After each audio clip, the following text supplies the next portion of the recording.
Dude, how did it go tonight? Crazy. You're Kinky Bootsing it up. It was great. This, I think that I've said this ad nauseum. This show is amazing. It's the best show I've ever been in my life.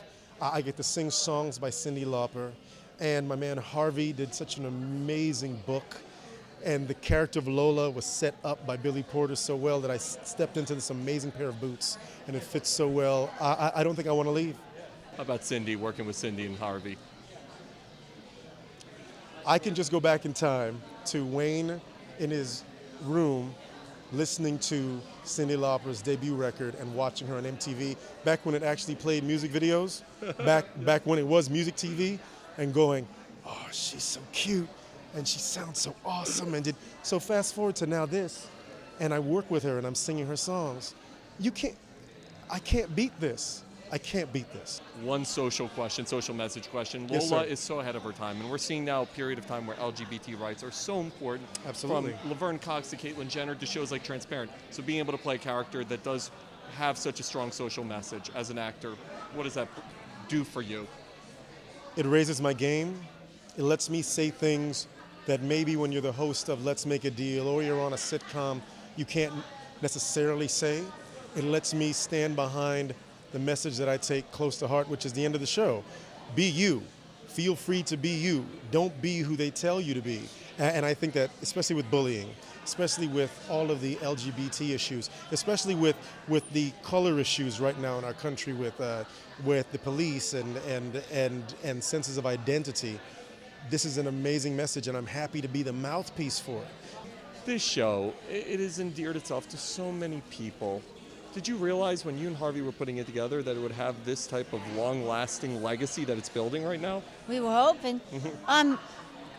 You know, when it wasn't right, we just went back and tried again.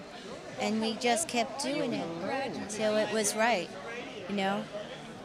And I wanted people to feel good when they heard it. And that's the power of music. It can make you feel better, you know? It's so much.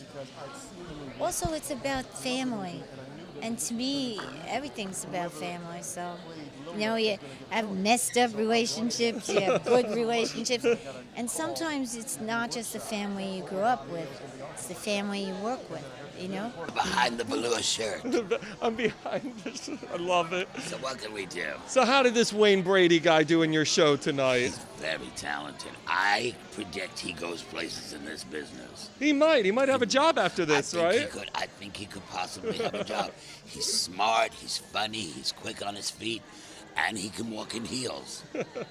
He replaces a man who made this role with Lola iconic, Billy Porter. I mean, the guy won the Tony, and how do you replace someone like that? And you do it honestly. You go out and you do it honestly. You start over at the beginning. You start over with the script. You sit down. You say, what is the truth? You know, you never want to copy somebody else. You want to do your own performance, and that's what Wayne did, and that's why it's so great.